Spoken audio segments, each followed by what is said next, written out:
Welcome to the Downtown, brought to you by Arlington Citizen Media. I am Rody John, and today we talk to Colton Power with Power BioPharms, all about how they got started, the CBD laws here in Texas, and what the future holds for Power BioPharms.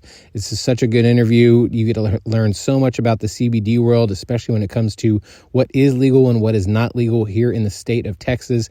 Fingers crossed that the laws do get changed at some point so that we do and can help more people medicinally and even non-medicinally, because this is such a wonderful plant that I think everybody should have some kind of access to. So we'll get to that in a minute, but we also hear local music from Othering with their song A Memory. But first, here is Whatever Floats Your Boat from Said the People.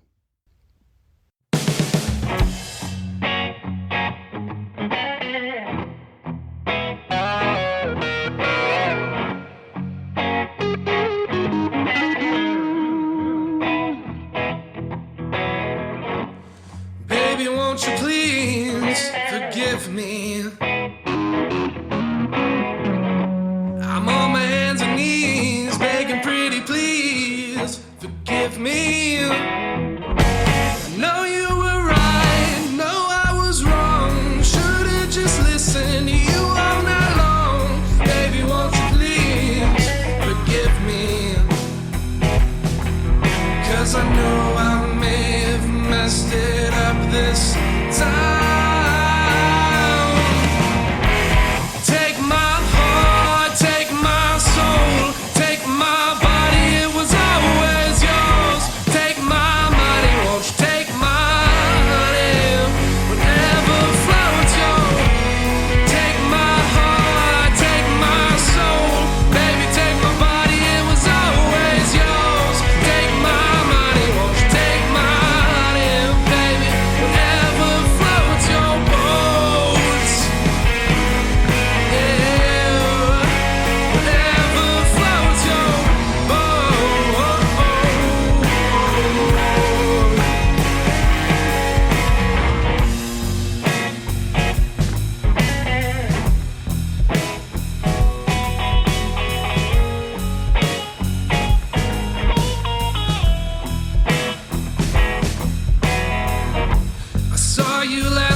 I'd like to welcome to the show Colton Power. He was with Power BioPharm. How are you doing today? Doing great. Now, for those that don't know, can you tell us a little bit about what Power BioPharm is? Power BioPharms is an indoor hemp cultivator, and we're an extraction lab and a hemp CBD product manufacturer. Very nice. And so, yeah, we do everything from grow it, turn it into a concentrate that is something we can formulate with and make end products. So yeah. Now, right now, we are also drinking the Martin House collaboration y'all did with the Power Sour. Yep. Let's go into that briefly. How did that come together? Because I know this came up for their 420 release. Mm-hmm. So I guess let's talk about that for a little bit. Yeah, so I had one of my motivations in starting the company, besides kind of just like my love for cannabis and the plant and some of the kind of healing that it can provide, was the potential for culture like within cannabis, similar to like the breweries and distilleries. Right. Kind of getting like being a local provider and a place that someone can come see and tour and whatever. And right. Martin House had been one of the places that kind of inspired me, like their whole logo, even the for Texans by Texans. Right. And before we even got it started, I kind of had this goal of like I want to work with them somehow. And it took us a while to kind of get our feet under us, but I honestly just went and knocked on their door and showed up with a big box of gummies and was like, hey, I don't know exactly what it would look like, but I want to figure out how we can work together on something. And we just hit it off, and they were fantastic to work with. And we did that kind of dual collaboration where they took one of our more popular gummy flavors and turned it into a sour beer.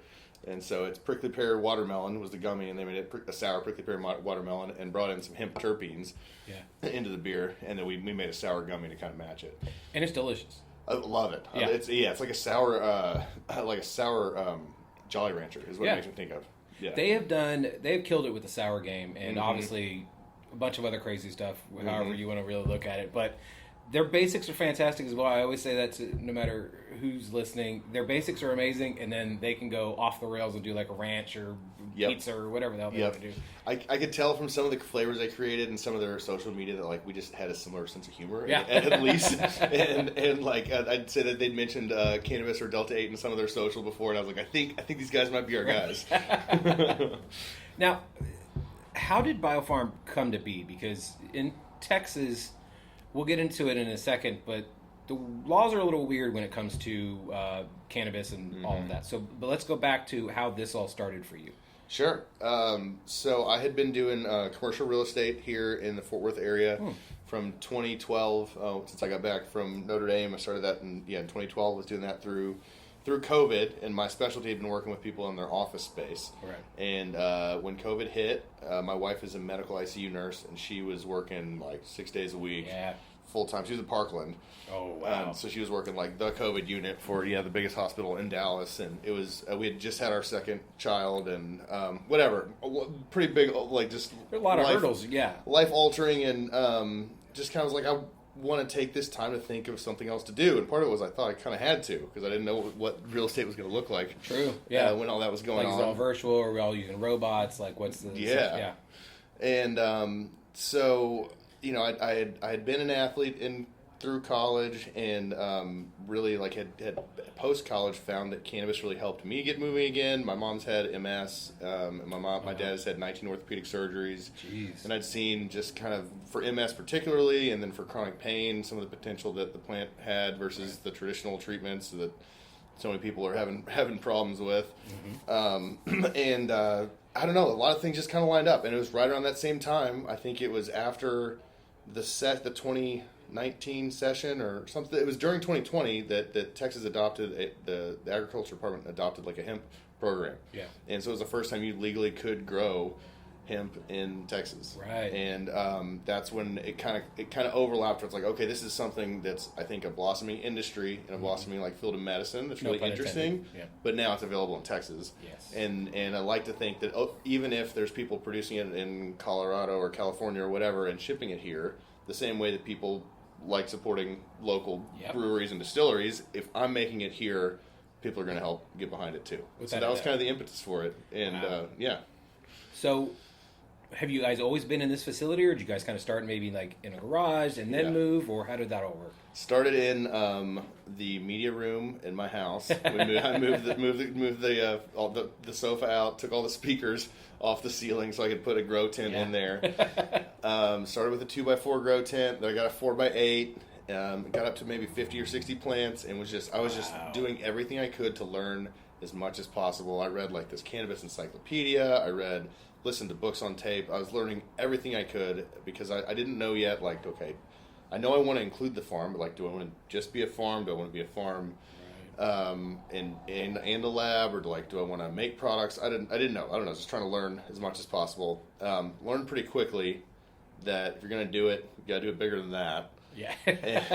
and I've always kind of liked the idea of like putting a challenge on myself, and like That's awesome. if I put something out there, I'll rise to meet it. And through my commercial real estate connections, I knew this warehouse space that's not very far from my house was available for sublease, about half the price of what it should have been on a 2-year term. Wow.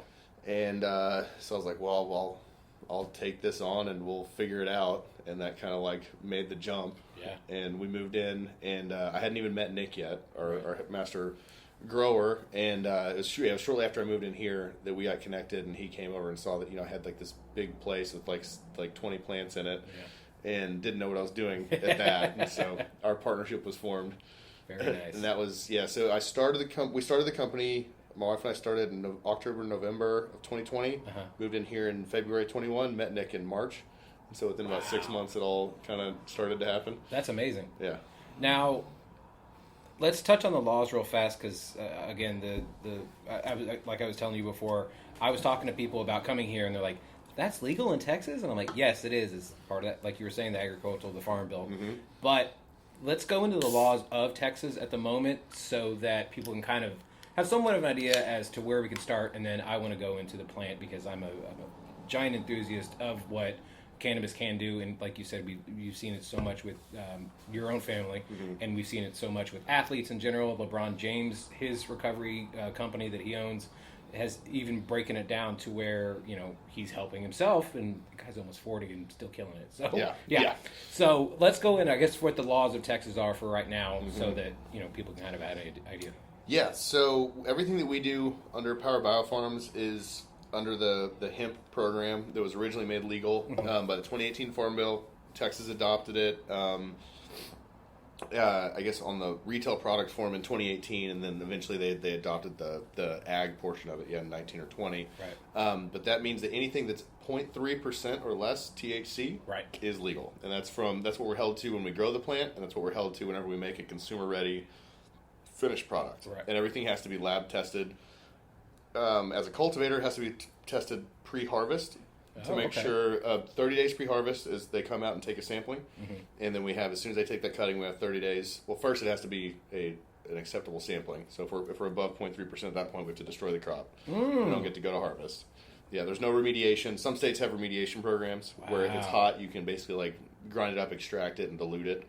But we don't have that here, and it's happened we've had probably close to 30 harvests in this facility now. I think six were, and we were experimenting with new strains, and some of them there is a time factor. I was telling you, we were walking through the farm that like some you harvest at 9 weeks, some you harvest at 8 weeks, and it's just you got to know like how to test. Sorry, we'll go off on a sidetrack there, but no, you're fine. I mean, people want to know these kind of things, so yeah. But it's, I guess, long story short, it's easy. It's a very tight threshold.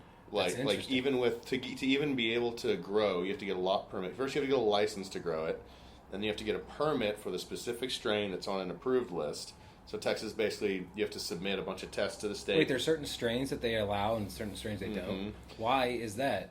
That's because when they approve a new strain, someone's basically had to give lab reports showing that, hey, look, we grew this on 3 different occasions or at 3 different farms, and all 3 times the 30-day pre-harvest test was compliant. Right. And so basically the state can expect this shouldn't be making a bunch of non-compliant plants. Right. Because it's just not good for everybody when yeah. I guess they get more license fees, but which they love. Yeah.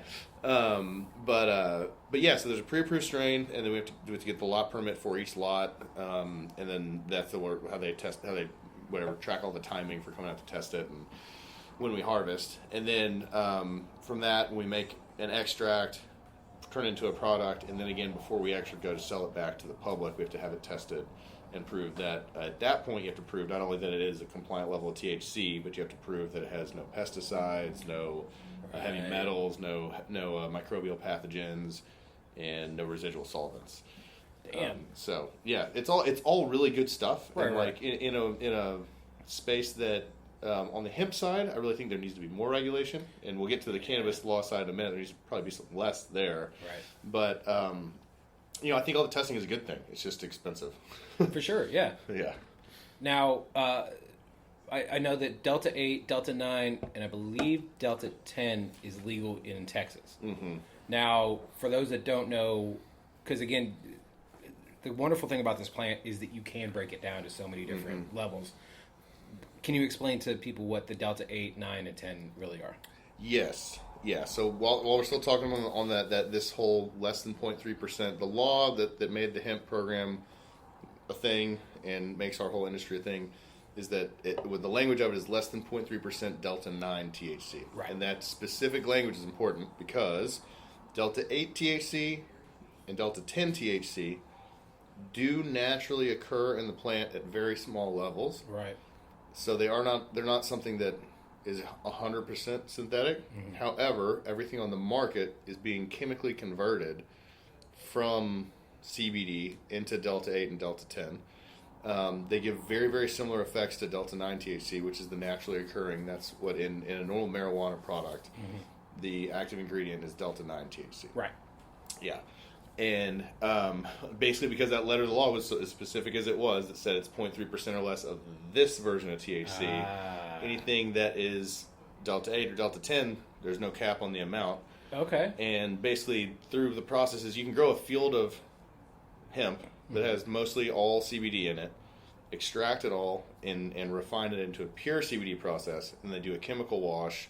You need a professional chemist at this point to do this conversion, but they can convert it into these THCs, and at no point in that process was it a high Delta 9 product. And so it's those are, until they change the law, pretty inarguably legal kind of across all 50 states, except for at this point some of the states have made those compounds illegal. Yeah. But Texas hadn't yet. Yeah. True. Yeah, I know that there was some argument, I think it was sometime earlier last year, that they were like, Delta 8s are going to be illegal. And I was like, they're not. But in this last legislation that just ended a week ago, there was a bill that was supposed to expand our very restrictive medical marijuana program, which is the other side of the legality that we didn't quite get to talking to yet, but does exist. That was going to add chronic pain and make it much more accessible to people who wanted it. That didn't get through, and there's another bill that was going to make Delta. I think the language was that any synthetic cannabinoids or synthetically produced cannabinoids were going to be made illegal. So it was pretty blanket language. Right. But that didn't get through either.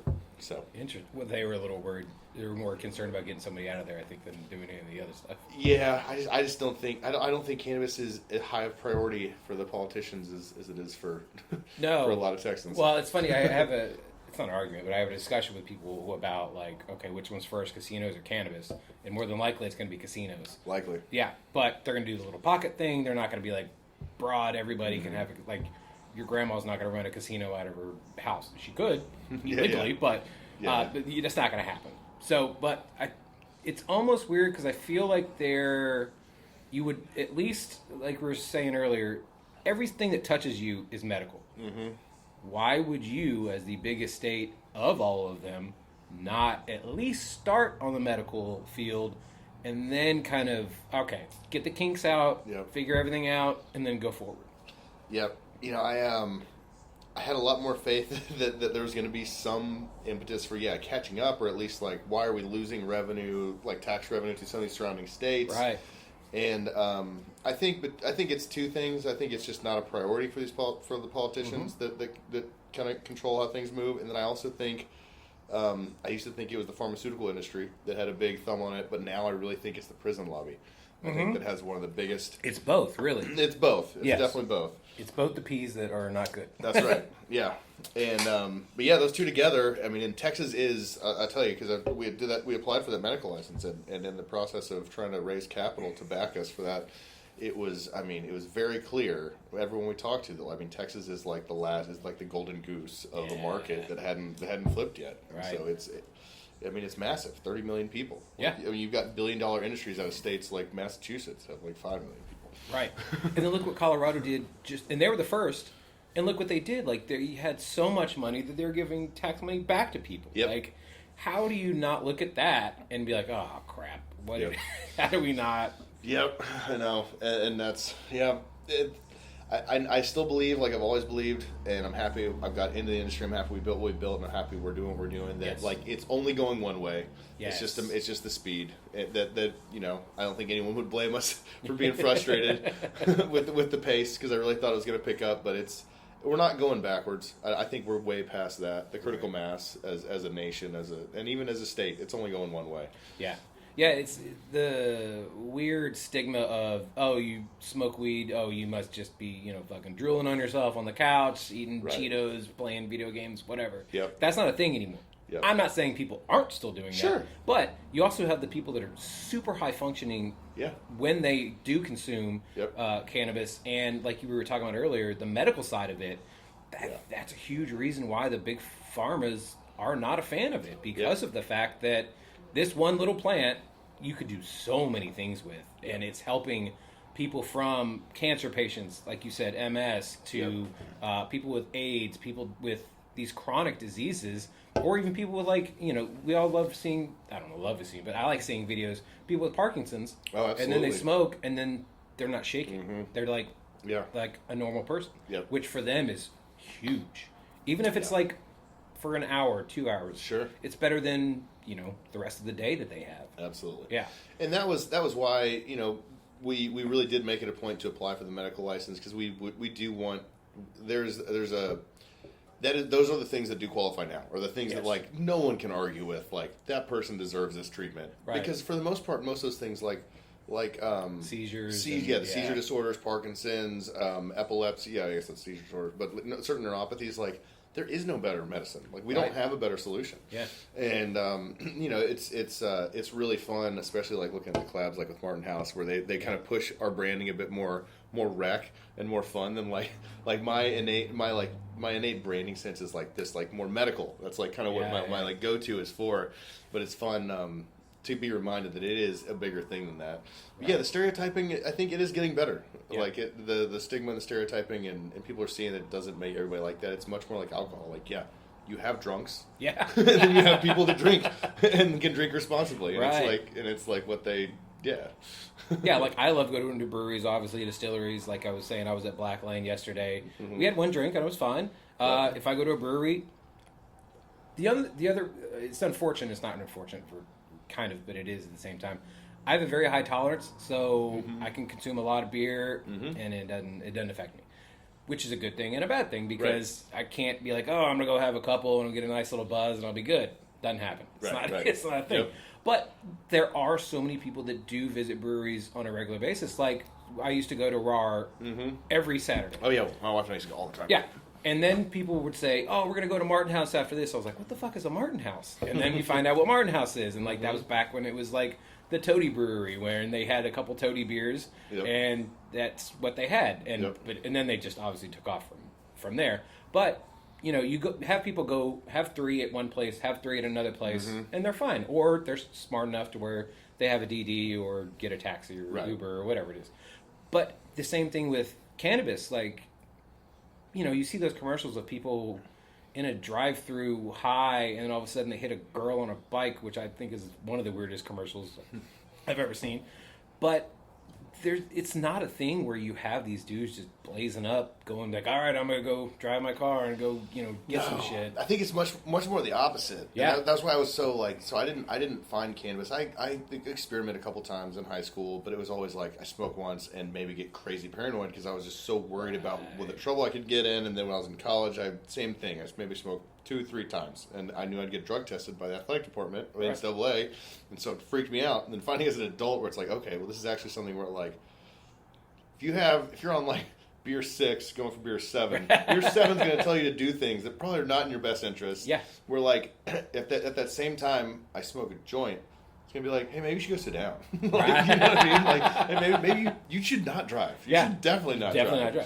You're not getting in fights if you're smoking weed. That's right. But if you drink, like you said, from 6 to 7, that's a whole nother person. Like you might actually get in a fight just because some dude accidentally bumped you because they were getting a drink and you were going up to the bar and they accidentally bumped you. Right. Like, what the fuck, man? Yeah. And you're like, ah, damn it, this is Yeah. not where I want to be. But the guy who smoked is like, hey man, are you having a rough day? Yeah. Do we need to go outside real fast? Yeah. But in a good way. Can Yeah. we, Yeah. we You want to talk about it? Yeah. But so let's talk about the medical field of it, because the list is very short as to what they are allowing for people trying to get a medical card or what it is. And then also, as big as the state is, it's tiny little pockets. It's not a blanket the entire state to where these medical people can go get medical. It is, and and they it also isn't. can't do the flower part of it. Yeah. So, like, I guess let's talk about that. Yeah, I'd say that's one of the most restrictive parts, or where it makes it, it can make it difficult for patients to, unless they really want a doctor's stamp and a doctor to be monitoring their treatment, and I guess to know that the products are held to like the state medical program's level of standards. Those are the benefits of going through the medical program. Outside of that, you can get all the same products from us, Right. like outside in the hemp space. And so it's like, with a trusted producer, we still aren't yet doctor maintained, but I say all that to say, like, yeah, you can't get flour, and that is one of the things that, like, most people, especially people with, like, intense pain, which it's still isn't on the approved list yet, but the immediate relief is one of the benefits of smoking. Right. And for a lot of people, it's not as lethargic. Sure. The edibles can be they're great for people with sleep issues or with something where they really need to kind of be turned down a notch, Yeah. some anxiety issues, but for other people wanting to maintain more active lifestyles or still needing the symptom relief, it can be kind of a battle, Right. because they can kind of turn the volume down. But yeah, I think the total population under the current qualifying conditions is somewhere between like 3 and 4.5 million people in the state could qualify, but the enrollment in the program is only 53,000. Whoa. Yeah, and speaking geographically, the producers, there's 3 licensees right now. Okay. They just opened up for more, which is what we applied for, and we don't know. There's no guarantee on how many they're going to give out. But all the licensees are required to deliver or to dispense statewide. Oh, With that said, it's a rough business because, if you got someone in Amarillo, all 3, right now, they're all 3 located in the Austin area. Or 2 of them are. I'm not sure where the third one is. Of course they are. But yeah, they're all right there, Yeah. and I think that actually is because DPS is there, and they just they inspect them like twice a week, and so I think they just want to keep them close.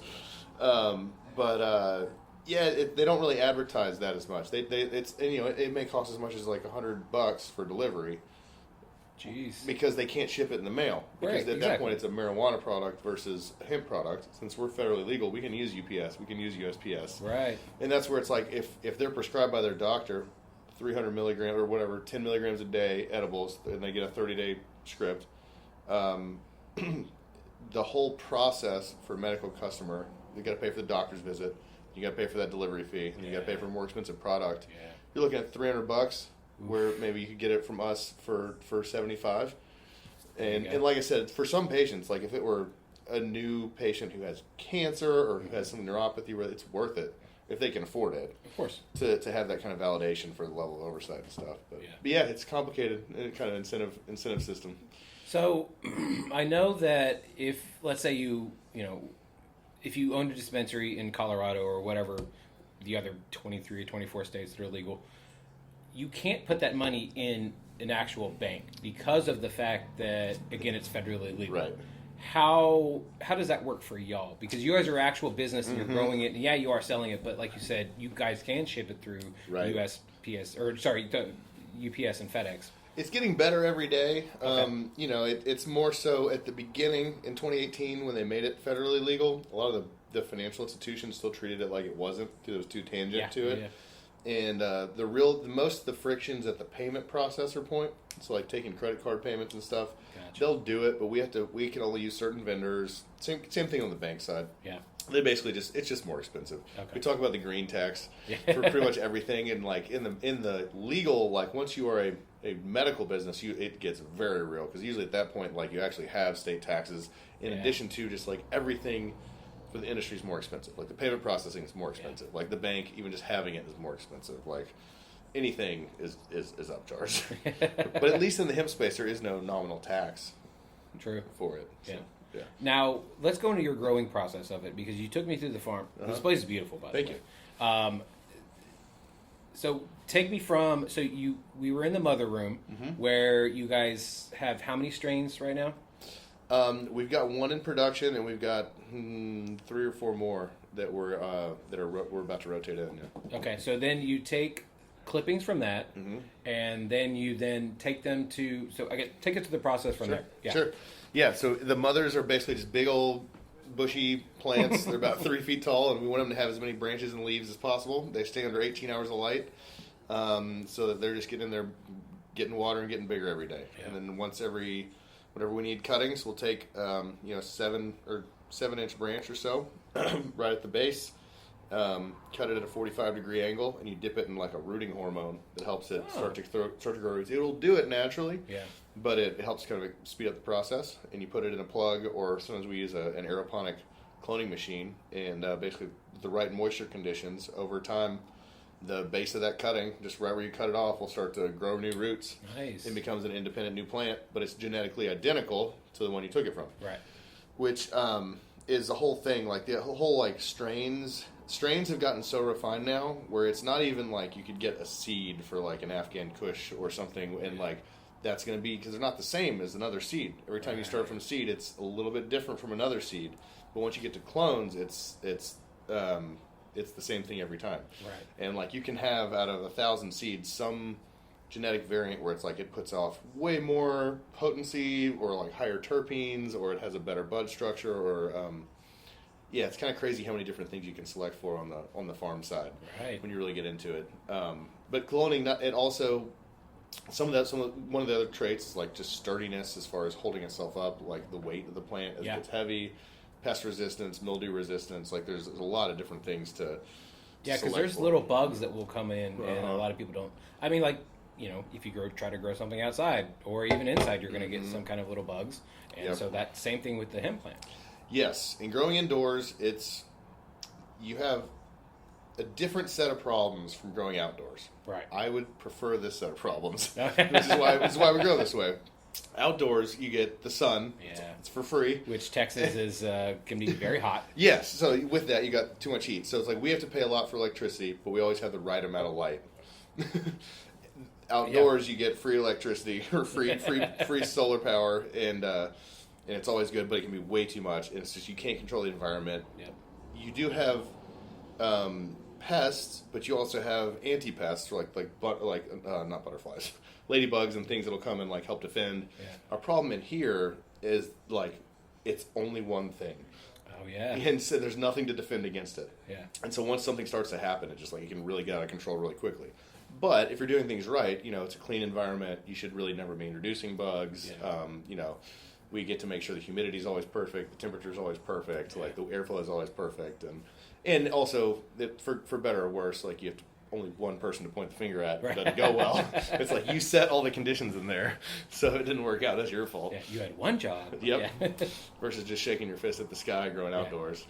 But yeah, after taking the cutting, at 7 or 10 days, they throw roots and they're ready to move into soil, and we put them into a little kind of 5-inch by 5-inch pot with a special soil mix that we use, and move them into a room where they're still getting 18 hours of light, but they're on pallet racking tables, just stacked. We got like 50 plants or more per table, and they're in there getting 18 hours of light for 3 or 4 weeks, just getting bigger. Wow. And then we move them into the final room where they have like a more special light, it's more intense.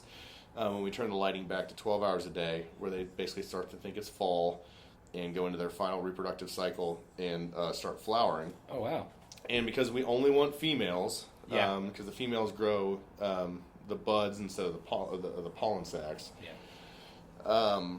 they're basically just getting bigger and reaching out, searching for pollen until they either get pollinated or don't. And hopefully they never do. One of the fun things about cannabis genetics and just like the whole Jeff Goldblum life finds a way is that if it's all females in there, they'll start to just every once in a while throw a pollen sac. Oh. And it's more spurred by things like if it gets too hot or if they get too much light stress or nutrient stress, it'll happen. But like that's one of the biggest things to look out for, so that we don't get seeded. Right. And not only have a bunch of seed in our flower, but it'll lower your potency because once they get pollinated, they stop producing cannabinoids and the oil we want, and they start producing seeds. Oh, okay. Yeah. Fun facts. Yeah, once they go into that last cycle, 8 or 9 weeks, it becomes more delicate as you get closer to the end because once those buds get big and there's a lot more density there, they're much more susceptible to mildew and mold. Right. It just kind of gets more moist and dank in there, and the scent gets pretty intense. Yeah. And it starts to become what everyone's looking for. So yeah, when I walked in, I was like, "Oh, I know that smell." And it's much more mild now than it is because like I said, showing you those are in their second week of flower. They're just now starting to really peak. I should have you back in about 5 weeks. I will come back anytime. Yeah. 5 weeks, I think, it'd be close to my birthday. Yeah, I can come back. Come on back. Yeah. It's a whole different intensity. And then on harvest day, I mean, it's a very intense smell. It's awesome. Now, you were talking about earlier how you have to grow the plant where it's only 0.3 THC or less. Mm-hmm. How do you make the plant do that? Because naturally, obviously, it's going to produce something more. How did you guys kind of engineer it to where it only does grow 0.3 and under? It's mostly that genetic selection, like I was talking about. So we went through 18 or 19 different strains as we were getting started. Wow. And some of the couple that were really popular, basically, if we didn't test them in week 2 of flower, they were going to be hot. They just started making too much THC too early. Beautiful plants. Of course. Great terpenes. They smelled great. It was but yeah, we had to destroy them. Yeah. Wow. And it's genetics more than anything. Yeah. There are some factors that can influence it, but really it's all the things like if you're growing the plant right, you want it to be producing as much and as potent oil as possible. Yeah. And that's where we just have to find the right genetics so that can be doing that, but also staying compliant at the same time. Makes sense. Yeah. Now, you guys do all soil. There's no hydroponics here, right? No. There's sometimes in the cloning process, like the first step will be a hydroponic, but right. Right now all soil. Do you guys put extra things in the soil? Do you guys kind of make your own soil? Is it the KFC recipe where you can't tell us, or what's No, it? It's we've experimented with a few different things.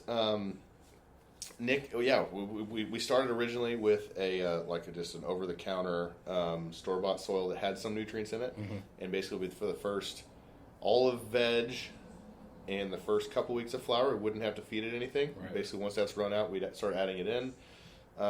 Nick concocted a living soil where it was almost like mulched and cooked. Yeah, I'm going to go into living soil in a second. Yeah. Yeah, and we always are inoculating with all kinds of different fungus, and it always ends up as a living soil. It's just how do we get there?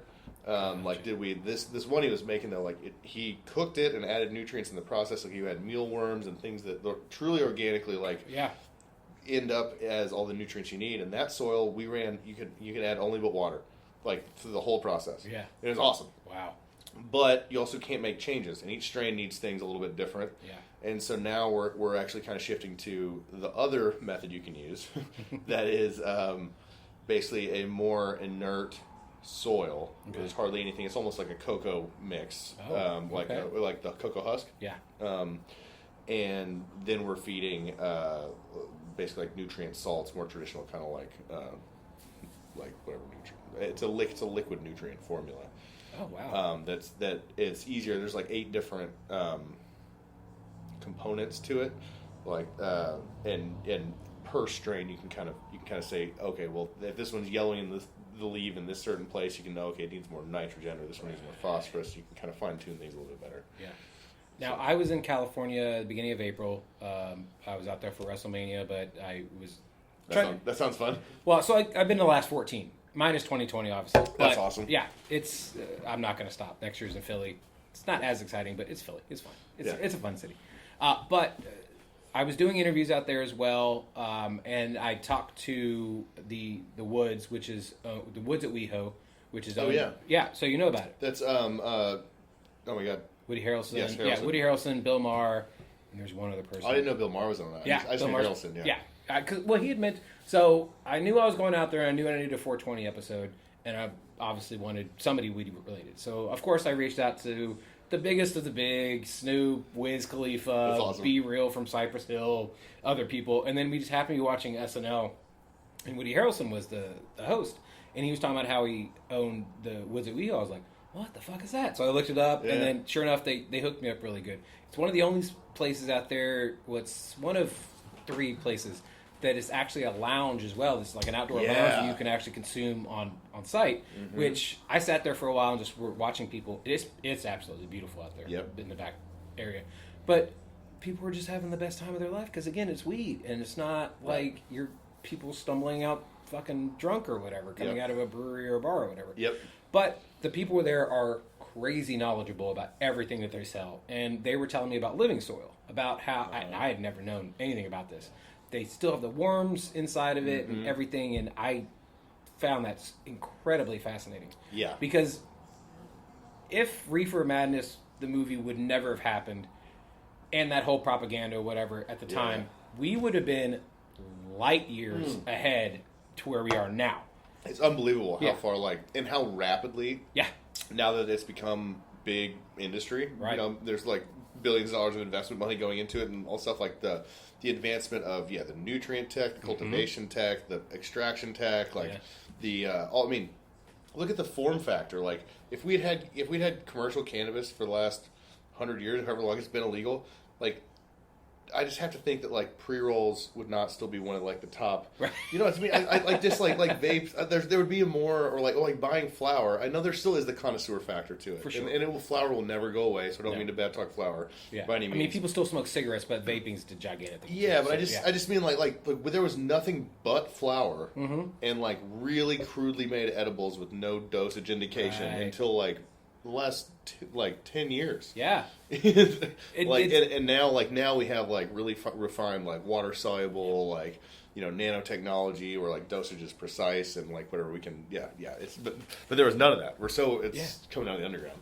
And they told me so much about that again that I didn't know, and it is amazing to just look at the landscape of it and just I think we maybe have advanced farming in a way that the farming industry had never probably thought about just for growing this one plant. Right. It's absolutely crazy. Yep. But also I love it because I love this plant so much. Yep. It actually, when I was talking about kind of getting into the industry and kind of trying to figure out how I could bring my commercial real estate background into it, before I really decided on cannabis, I was really interested in indoor ag for leafy greens and some herbs and things, and that I think is an adaptation from, like you were saying, the ingenuity of the underground cannabis industry. The only reason people were growing indoors is because it was the safest way to do it. It was, because they didn't want to get busted by their neighbors and whatever. Yeah, right. Turns out it also is a great way to make a really high end product, and and there is it's kind of generated demand for that, and there are some efficiencies that are available that kind of point out the inefficiencies in big ag. The energy side is the biggest thing. On the indoor grow, you've got to get that figured out. Yeah. But outside of that, you're way more efficient with water. You're way more efficient with nutrients. You can dose just for that. In whatever, you can be highly efficient. And I think it's cool too. What excited me about that is being able to bring, if an Office Depot goes out of business in an inner city, you can put a farm in there that's big enough to provide fresh greens to an inner city that doesn't have access to good produce like that, or at least anywhere nearby. The financials of it are a little tough. For sure, in business. Because it's a gigantic upfront cost. Right. And then you have to wait for things to actually grow so that you can sell them. So it's almost like, creating a brewery or a distillery. You've got to wait for your product to be ready, and then you can sell it. So you're already in the hole for maybe a year, tops. Well, you got a bunch of infrastructure and then a bunch of time. Yeah. Yeah. You better hope it's good. Yeah. That's the other thing. Now, when you decided to get in this industry, walk me through the conversation you had with your wife, with your family, with your other friends of this is where I want to go, and they're like, oh, you fucking stoner, that kind of stuff. It was one thing that was on my side through that, I think, is that I almost think that would have been a more challenging conversation had I been a lifelong weed guy. True, yeah. Where it kind of it almost was this evangelizing moment where I was I found this thing and I really believe in this thing, and my family knows me well enough to know that once I get passionate about something, and it's I wouldn't get that way if I hadn't done kind of my research, if I hadn't really decided I believe in it, and they were my wife was on board from the get-go. She also she's, like I said, in medicine, and she has thought kind of the stance and like everything about cannabis is kind of ridiculous, and she's seen the advantages of it, and she was behind it. You know, as we've been in the industry now, she's probably like, maybe you should have picked a less complicated industry for your first business. So that would have been nice. But yeah, I think my dad was probably one of the most challenging. Okay. Because he'd always been, I remember he like offered me money in high school. He was like, I'll pay you a certain amount of money if you never do drugs. Wow. And he never caught me, but I also never asked for the money because I knew I did, and he, whatever. Yeah. Well, also, alcohol is a drug. Yeah. Caffeine is a drug. Chocolate is Right. a drug. Like, Yeah. if we really get specific about drugs, Right. like, let's be real. But it was, I broke my nose hunting. Wow. I was doing a hog hunt, and I was riding a horse, and my horse ran me through a tree, and so that was fun. Oof. Yeah, I pushed my nose to the side, and that was right around when I was like, really like, all right, I'm decided I want to do this. And I didn't break my nose for this reason, but it was a good, it ended up being a good way to tell my dad, where I had the surgeon go, hey Dad, I'm not going to take these pain meds. I'm going to smoke because I think this is better for me and it's going to work. And it was working. And by the time he came over to the house, like help take care of me after the surgery, whatever, like that's kind of when I kind of ripped the Band-Aid and told him. And that was, I guess, like in my weird way of doing it, that was my way of like showing him where like I believe in this. Like I think this is a good medicine for it. And like I want to help bring this to other people and whatever I think he was accepting, but then I also had the conversation with him since then where he's like, "You smoke real marijuana?" And I was like, No, fake. I'm like, Dad, you were there. We had this talk, but yeah, okay, yeah. So if it wasn't for the tree, you wouldn't have been able to tell him about the other tree. That's right. Wow. That's right. Yeah. Yeah, that's amazing. Yep. Yeah. And hog hunting is a gigantic thing here in Texas. Oh, and man, it's my favorite. I think people need to look more into that. There's a lot of people that are shunning it, but it is a gigantic problem that is going to take over the South at some point, and then probably the rest of the country. Yeah. That's a zombie attack that we're not prepared for. No, it also, like, in my, I don't know if there's a real business out of it, but there's a charity out of it, I think there's so many pigs, and like, the math of it is they're so good at reproducing that if we don't kill, like, it's a crazy amount of them every year, like, they're gonna keep making it worse and worse and worse. And so it's a great thing that we have a lot of enthusiastic hog hunters in Texas, but I hate to see how much meat goes to waste when there's people that are hungry. There's that too, yeah. And I know there's like the beginnings of this charity that they have operations in South Texas. It's called Hunters for the Hungry. Oh. And I think it's run through the Dallas Safari Club, but I don't know. I can't figure out why there's not more of it up here. But it's like if you go out hog hunting, you don't have to clean them.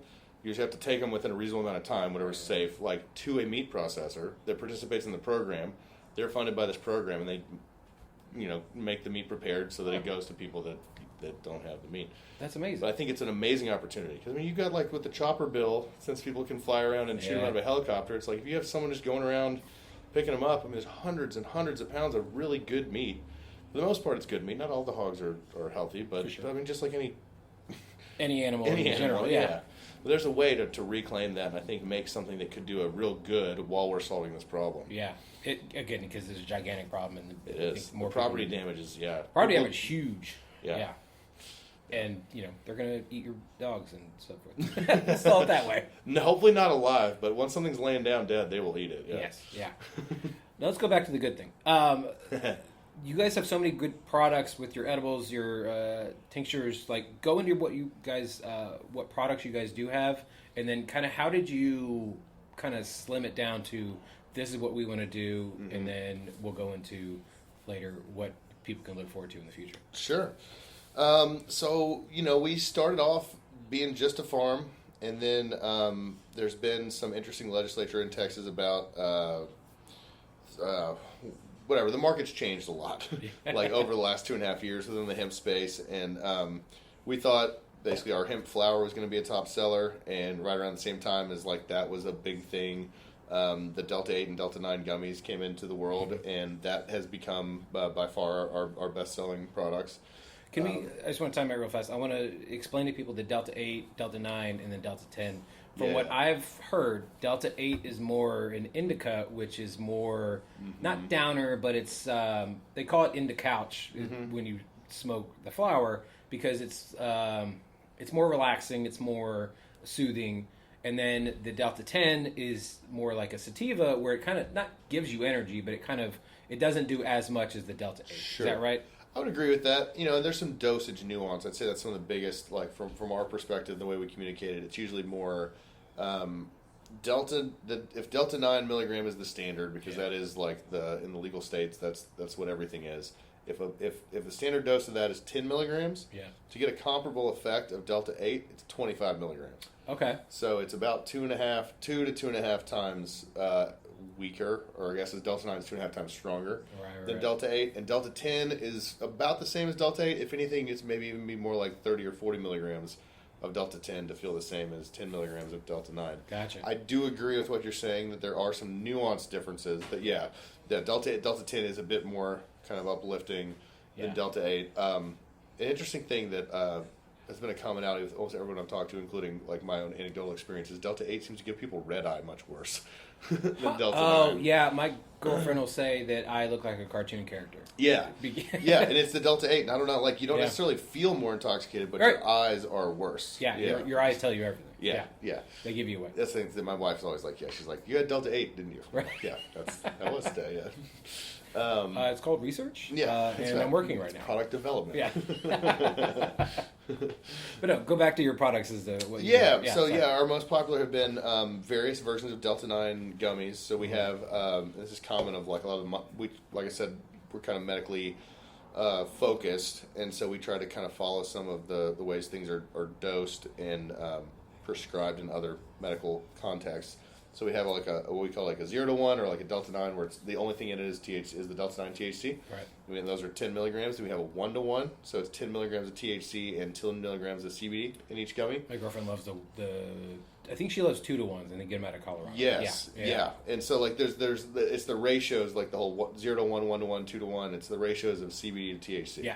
Yeah. And let's say my favorite product is basically our 2 to 1. We call it FS Plus. Okay. But it's 16 milligrams of CBD, 8 milligrams of THC, and then it has some solventless extract from our indoor farm.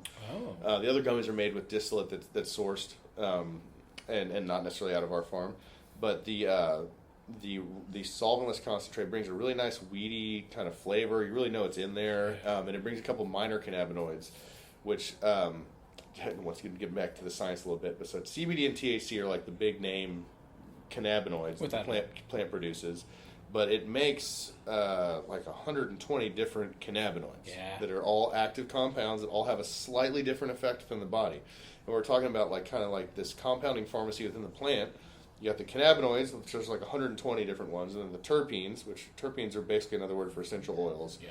And so between the two, you can really create very different effects. And you got like the THCs, whether it's Delta 8, Delta 9, Delta 10, and then so there's even some more versions beyond that of the THCs that are psychoactive and can be defined as intoxicating. And then you've got THCV that is like it improves focus and stimulates appetite. And you've got CBC that's good for maybe not as like whatever. There's a lot, and they all kind of have their niche. Well, like you said, there's over 100. Yeah. CBN is a really popular one that's really good for sleep. It's like a great substitute for melatonin. Okay. And then, like I said, you can mix it with the different essential oils that are coming out of the plant, the terpenes, where some of them are like more lavender-esque, where it's more kind of sleepy and things. But whatever. All these things don't show up in a highly concentrated version, but in our solventless concentrate, they do. Yeah. And so those are some of the things that show up in that gummy, that 2 to 1. Yeah. Okay. So we've got a bunch of products beyond that. We also make some pet products, which I saw that. Yeah, I had another kind of inspiration early on. Was I had I've had 2 Great Danes. One of them. Those are beautiful dogs. I love them. Yeah. They're sweethearts. They're just big giants. Yeah. Big gentle giants. But yeah, one of ours got sick when he was pretty young, and I was frustrated that it was like $60 for a bunch of these really low milligram dog treats. It's the same. And they weren't really helping him, and so I made some myself that were more reasonably dosed. So it was like 30 milligrams per treat, or maybe it was 15 milligrams per treat. I should know that, but whatever. It was dosed appropriately for a larger dog. Yeah. So that's mostly what we sell. We've got it in a tincture form. You can put it on their dog food, or in a treat form. Nice. And it's all free of THC because the dogs are much more sensitive to it than we are. Big time. Yeah. I had a friend who had bought some cookies from her person and accidentally left them out. Her dog got into them. When they came home, that dog was comatose. Yeah. She ended up being fine, obviously, Yeah. but watching those like dreams and like the crazy, you have to write it out basically. You do, Yeah. And that's kind of the same thing for people. It's not going to kill you. I've been there as well. You're going to Yeah. think you're going to die. you might, if you have way too much, and that's my poor dad. You know, we learned a lesson early on. I'll say 2 lessons. One was on the dog treats. I didn't know that dogs were so much more sensitive. Oh. And I was making it with a full spectrum extract, and I didn't know, like, even just a couple milligrams. And that dog that was sick, like, first couple of days of giving those treats, he just, like, stared at the wall like an awful lot and had, like, a really slow blink. And I was like, all right, that might have been too much for you. But, when I was giving my dad some of our early products, I gave him a jar of CBD gummies and a jar of Delta 8 gummies. And like I was saying, as a learning point, the labels were too similar, where he couldn't tell the difference of like which was which. And for like a week, he was taking 2 CBD gummies before he went to work every morning. Whoa! Which is good for the CBD. Okay. But then he grabbed the wrong jar and took 2 Delta 8 gummies, and I told him on those, I'm like, Dad, take a quarter to start. Yeah. And he he took 2. So he took 8 times as much as what I told him he should What have did you do started for work? with. Commercial real estate. Oh, well, So, somewhat okay. It worked out. Yeah, I mean, he was yeah. able to. He didn't have meetings that day, but he called me from his office and was like, I think I ate the wrong gummies. And I was like, how long ago did you take them? He was like, 2 hours. I was like, I think you know if you take the wrong gummies. He's like, I definitely took the wrong gummies. He was like, I keep looking at my computer, and I can't remember what I'm supposed to do. So I turn back around to my desk and my notes, and I'm like, I can't remember what I'm supposed to do. And I'm like, yeah, Dad. I'm like, you took far too much. Like, just stay there. That's amazing. Yeah. That he was so not against it, but he was like not a fan of it, and then he's taking him, and he's like, oh wait, I took way too much. Yeah, and he was like, he did ask me that day. He was like, you do this on purpose? I was like, well, I told you to take an eighth of that much. Yeah. So like, no, I don't take 8 times more than what I prescribe to people on purpose. That's not a good time. Yeah. No, so back to the dog thing. My oldest dog, she's a terrier mix. Mm-hmm. Any lightning, thunder, not a fan. Obviously, 4th of July, hates it. Oh, yeah. New Year's Eve, not a fan.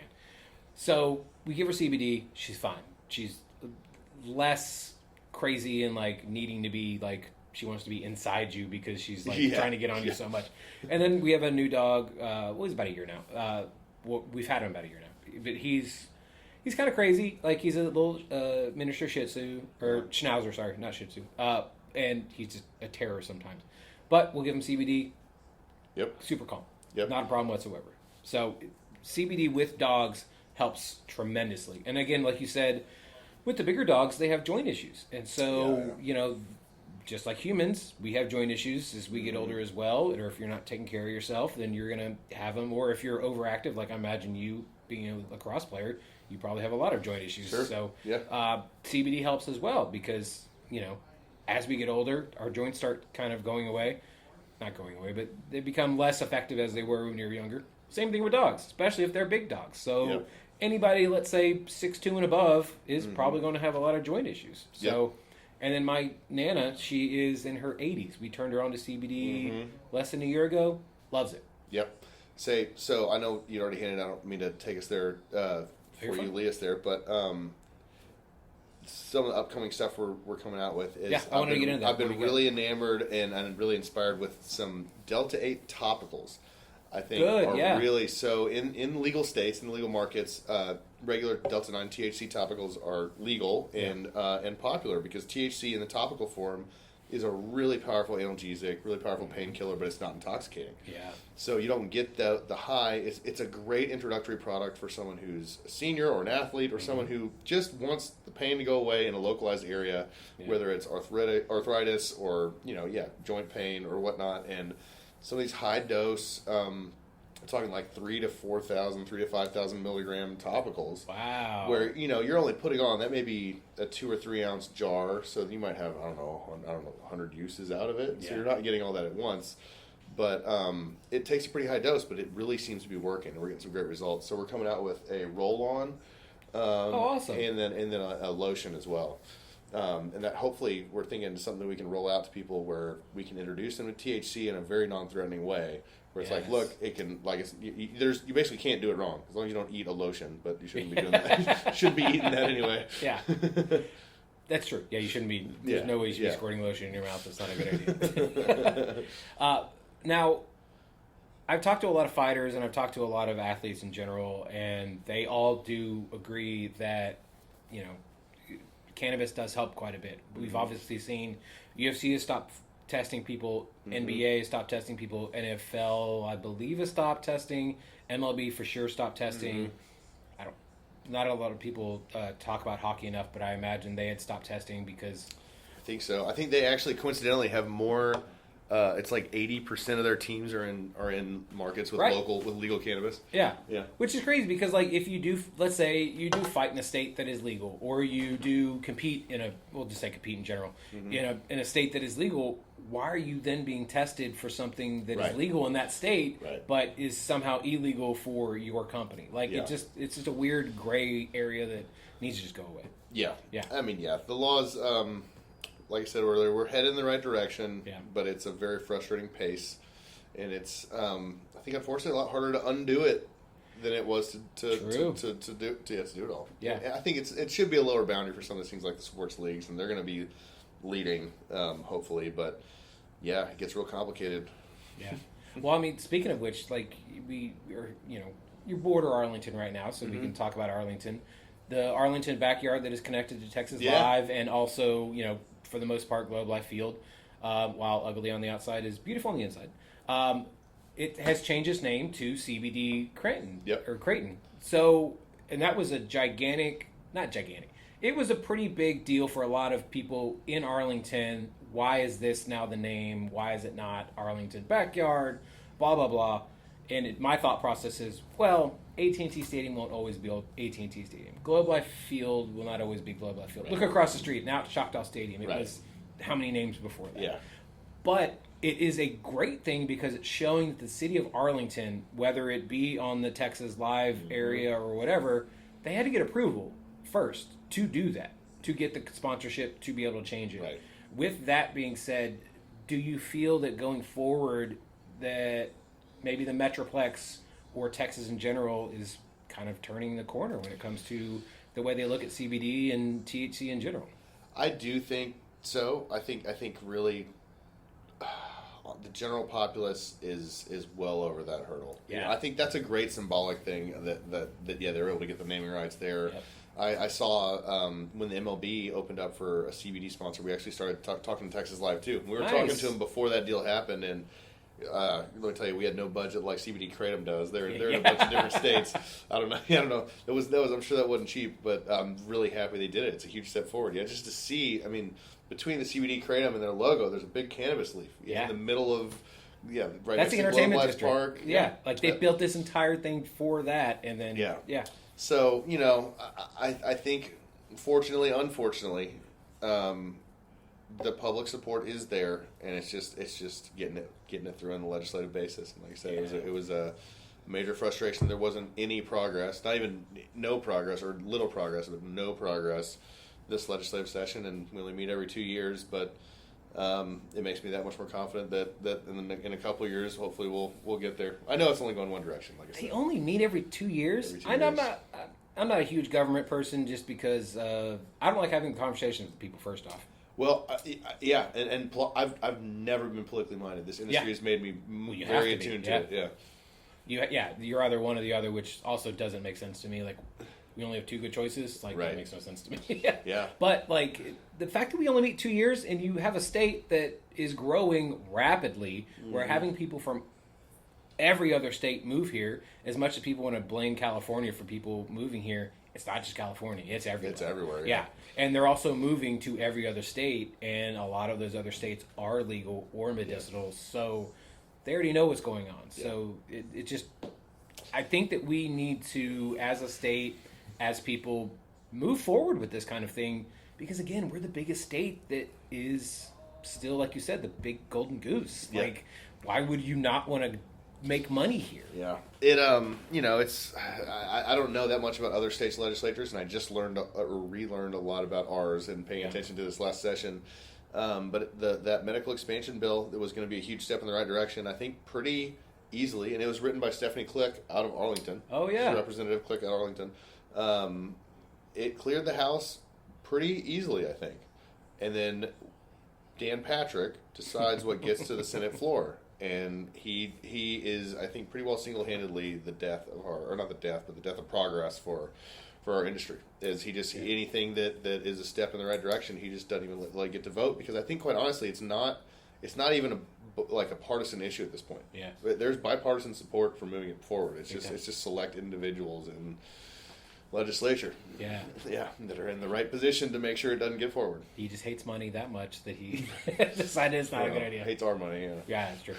Now, but alcohol, so no, okay. But so, have you looked into sponsoring, maybe even on the smaller scale, maybe local MMA or local pro wrestling, or even, I mean, do you have more we kind of talked about briefly your other collaboration you're working on with Martin House. Like, tell us more about what other collaborations you have going on with the Metroplex right now. Yeah, I mean, we definitely are interested in. We're working on some new ideas with Martin House. Yeah, a couple different things that I won't unveil until we have a little bit more concrete on. But we also, just from my background and my passion for what I think cannabis can do for athletes, we just I don't know if we officially sponsored, but we for sure were a vendor at like a weightlifting competition this last weekend. Nice. With like powerlifting. Okay, and we're trying to get more involved in sponsoring athletes. We've done some individual athlete sponsorship for there's the Premier Lacrosse League, which is one of the new, and they're coming back in July. Oh, the Fort Worth one? No, so that's actually the NLL. There's two different professional lacrosse leagues. There's an indoor league and then the outdoor league. And I've been in conversations with both about trying to do some sponsorship there. Individuals at the PLL level, and then I'd love to get involved with Panther City that plays at Dickies Arena. Yeah, that's I've heard that actually. I don't know if it's a league level change or if a team level change, but they may be opening up for a CBD sponsor next year. And okay. So we're trying to hopefully get that. But I think our passions and where we're trying to. We just sponsored a comedians. 3 comedians out of Austin collaborated on a little show called the People You Know. Okay. Where they're highlighting just kind of whatever interesting professions that people have, almost like kind of a dirty jobs. Yeah. And so the first one they did was like red fishing in Matagorda Bay, but we're sponsoring them. Comedy, athletes, breweries, like those are kind of where our passions bread and butter. Yeah. I definitely know some people in the local wrestling community and MMA community that I guarantee are going to be fully on board. So we'll talk afterwards. But so, what does the future of Power BioPharm look like? What do you guys see yourself the rest of this year, 2023, and then what does 2028 look like for you guys? Oh, 2028 is almost hard to. I have to think at that point. I'll start there because it's harder to answer. For sure, yeah.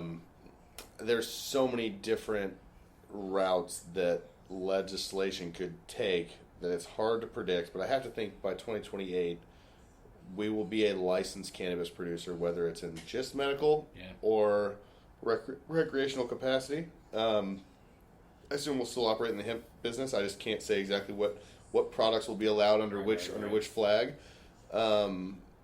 As far as in the near future, I'm really excited about some of the products we're coming out with. And we're excited about. So I didn't mention that about half of our business is also helping make brands for stores and for other. Oh, that's awesome. For other producers, or for, I guess other. Brands and stores. And sometimes they come to us with like, hey, can you make this? Like something that we want to do custom, or other times they just want to be able to have like a house brand product, and it doesn't have to be as custom. And we're working on some partnerships on that side too. So that's awesome. And we, like I said, we applied for that medical license, and we were supposed to hear probably August time frame as to whether or not we got that. So a lot of different irons in the fire. Could take a lot of different directions, but I know we're committed to a Texan first focus. We may start going into some other states. We just got into North Carolina. Wow. That's an interesting opportunity that's not available on the medical side, but is available on the hemp side, is getting into other states. Right. So, yeah. That's amazing. Yeah. I was going to say, if people in the state wanted to get your product, how do they do so? And then do you, let's say, somebody in Oklahoma or Nebraska or wherever, if they want, or outside Texas, how could they get your product as well? So here in the DFW area, in the Fort Worth area, Thrive Apothecary is one of our leading carriers, if not our leading carrier. They've got locations in Weatherford, one in the near on South Main in Fort Worth, and then one in the Foundry District off West 7th, kind of West 7th White Settlement area in Fort Worth. And then we're also, if you go to our website, we've got a locator. We're in 25 other stores in the DFW. That's amazing.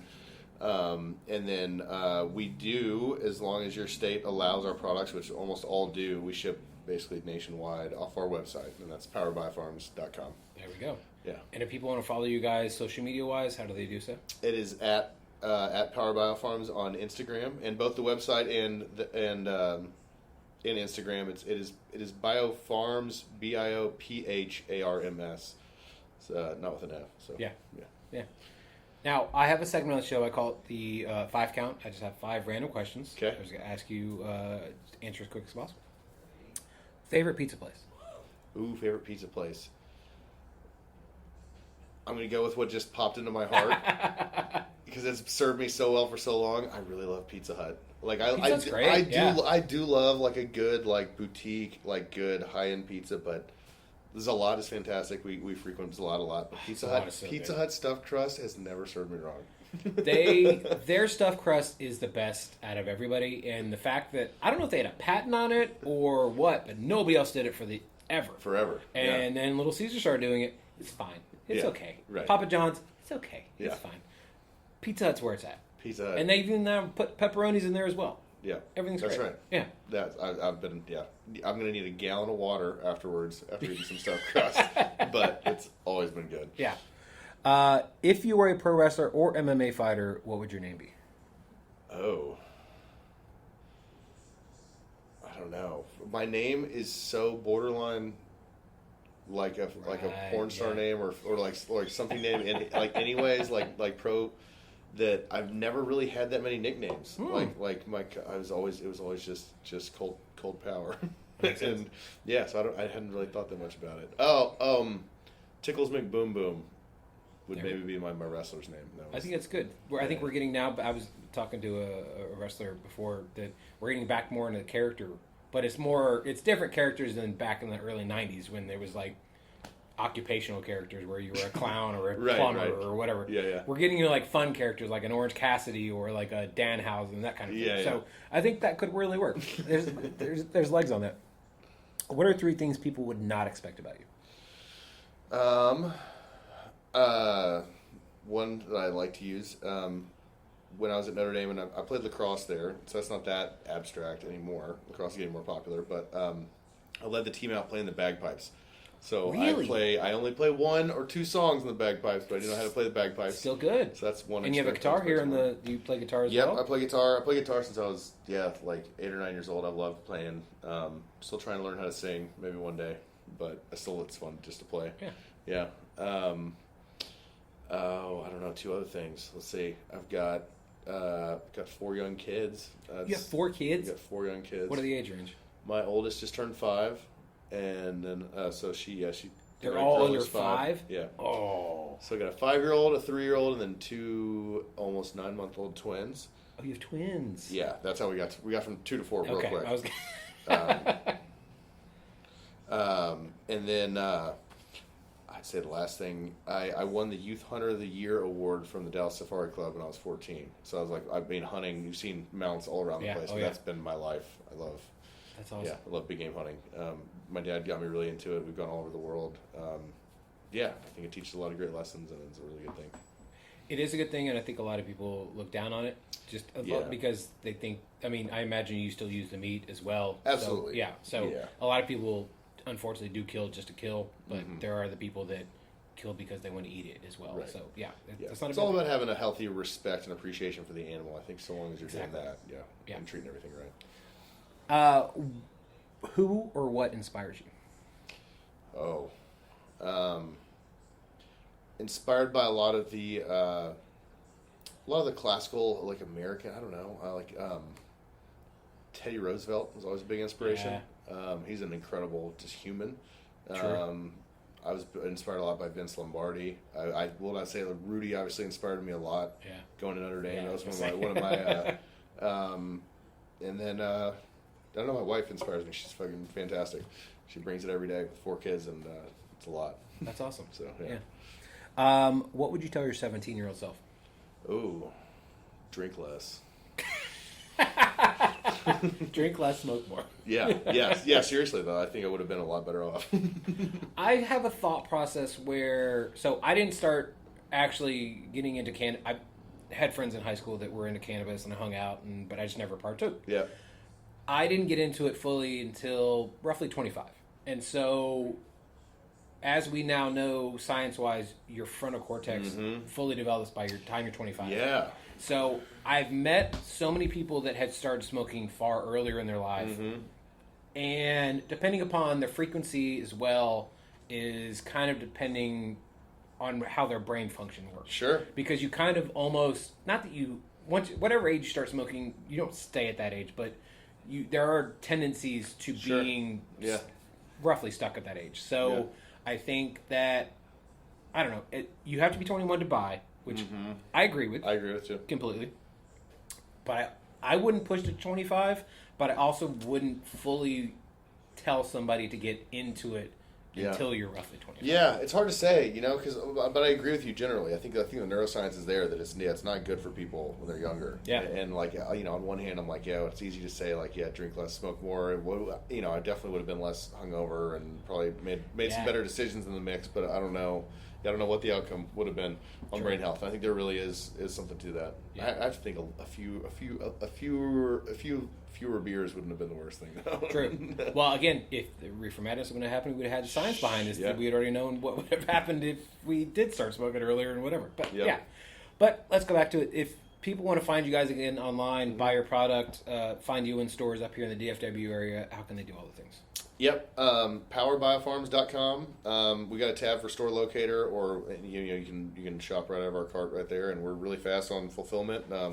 Almost everything leaves the shop same day and gets to everyone in Texas next day. So that's amazing. Yeah.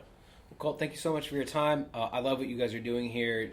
I look forward to the next 5 years to where this place was a fun look back on, because you guys are going to be in a much bigger place, or just knock out the rest of the walls and take up the rest of the place you guys have here. That's been the dream. So, So I look forward to seeing what you guys do in the future, and I can't wait to see what this what the bloom is for the Texas in the future as well. Love it. Thank you. Thank you.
so much to Colt for being on the show. Again, Power BioPharms is absolutely wonderful, and what they're doing is even better. Let's hope that we get more changes in the laws when it comes to what is happening with CBD and that wonderful plant that we all know and love here in the state of Texas.